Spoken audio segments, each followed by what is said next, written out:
ഓം ശരവണഭവായ നമ. ശ്രീ സുബ്രഹ്മണ്യ ഭുജംഗസ്തോത്രം. ശ്ലോകം 7. മഹാംഭൂതിധീരെ മഹാപാപചോരെ മുനീന്ദ്രാനുകൂലേ സുഗന്ധാഖ്യ ശൈലേ ഗുഹായാം വസന്തം സ്വഭാസാലസന്തം ജനാർത്ഥീം ഹരന്തം ശ്രേയായാമി സ്കന്ധം.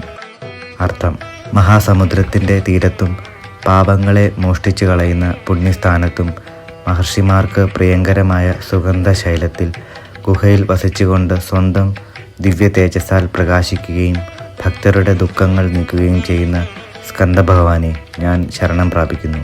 ഈ ശ്ലോകത്തിൽ ശങ്കരാചാര്യർ മുരുകഭഗവാന്റെ ദിവ്യ സാന്നിധ്യം വിവരിക്കുന്നു. പാപചോരൻ എന്ന വിശേഷണം വളരെ മനോഹരമാണ്.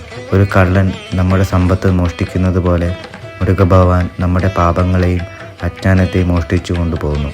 ഇവിടെ ഗുഹ എന്ന വാക്കിന് മറ്റൊരു അർത്ഥമുണ്ട്. ഗുഹ എന്നത് ഹൃദയത്തിൻ്റെ ആഴത്തിലുള്ള ആത്മീയ കേന്ദ്രമാണ്. മുരുകഭഗവാൻ പുറത്ത് ക്ഷേത്രത്തിൽ മാത്രമല്ല, ഓരോ ഭക്തൻ്റെയും ഹൃദയ ഗുഹയിൽ വസിക്കുന്ന ദൈവമാണ്. ശ്ലോകം 8.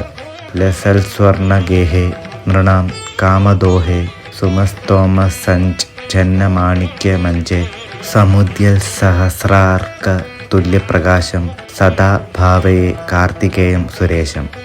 അർത്ഥം: സ്വർണമയമായ ദിവ്യഭവനത്തിൽ ഭക്തരുടെ സദാശയങ്ങൾ നിറവേറ്റുന്നതിനായി പുഷ്പമാലകളാൽ അലങ്കരിക്കപ്പെട്ട രത്നസിംഹാസനത്തിൽ വിരാജിക്കുന്നവനായി 1000 സൂര്യന്മാരുടെ പ്രകാശത്തിന് തുല്യമായ ദിവ്യ തേജസ്സോടെ തിളങ്ങുന്ന ദേവസേനാധിപനായ ഭഗവാൻ കാർത്തികേയനെ ഞാൻ ധ്യാനിക്കുന്നു. ഇവിടെ പറയുന്ന സ്വർണ്ണഭവനം ഒരു ഭൗതിക കൊട്ടാരമല്ല, പരിശുദ്ധമായ മനസ്സാണ് യഥാർത്ഥ സ്വർണ്ണ മന്ദിരം. ഭക്തന്റെ ഹൃദയം ശുദ്ധമാകുമ്പോൾ അവിടെ ദൈവ സാന്നിധ്യം തെളിയുന്നു.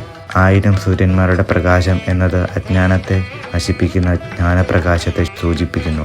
ഒരു ചെറിയ വിളക്ക് ഇരുട്ട് നീക്കുന്നത് പോലെ മുരുകഭഗവാന്റെ ജ്ഞാനം ആത്മാവിലെ അജ്ഞാനാന്ധകാരം ഇല്ലാതാക്കുന്നു.